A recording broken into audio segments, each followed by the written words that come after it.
Okay, so this is how we explain the flexible learning cohort as research and design, return on investment, and proof of concept.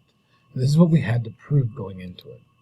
Actually, the team hadn't been built yet. This is pretty much how I was going to share with them what we were going to do. This is our mission, and these are the things we pointed to at the time. Again, these are not great for creating actions. Our new Life Ready Graduate and Profile Life Ready Graduate and Profile of a Graduate are much better to align these standards to, but I wasn't able to articulate these at the time because they hadn't been written down. All the disposition, skills, and knowledge.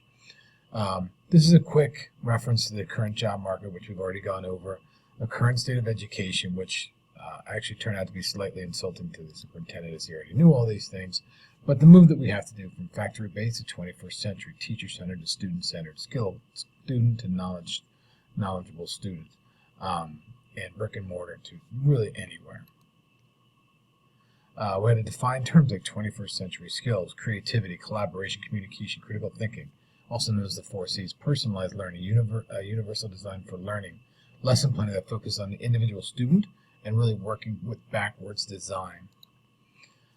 Blended learning, which I discussed earlier in the paper, project-based learning will be part of the component, SAMR will be part of the components. And of course, we talked about the Life Ready Graduate and the 21st century skills philosophy. And again, we've covered all this earlier. Current status of transitions, we are 1-to-1.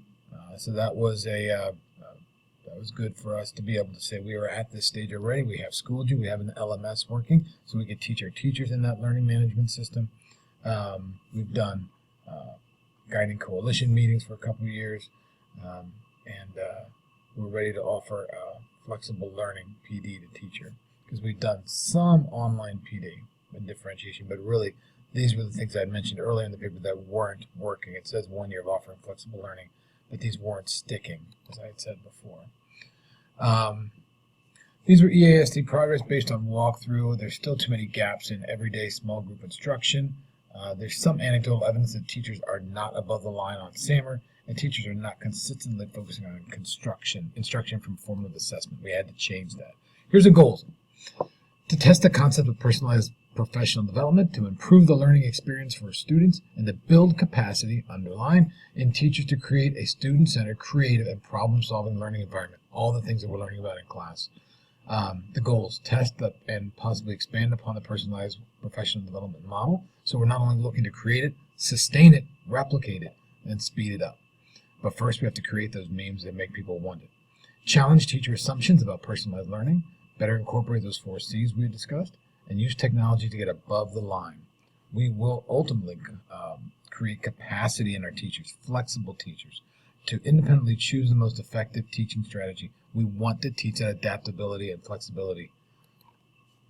So here's how we personalize the PD. We have proof of concept, personalized PD, flex scheduling, project-based learning, problem-based learning, and SAMR. Teacher selection. We're going to take 5 teachers based on the following curriculum. Mindsets. We're going to see if these teachers, we want to find willing teachers right off the bat. Curriculum. We have to stay away from Keystone classes, and we're looking at FCS, economics, statistics, mythology, Spanish, those kinds of things. It's across the board, but none of those are tested. We are not allowed to touch freshmen as they have enough transition already for now. Yeah.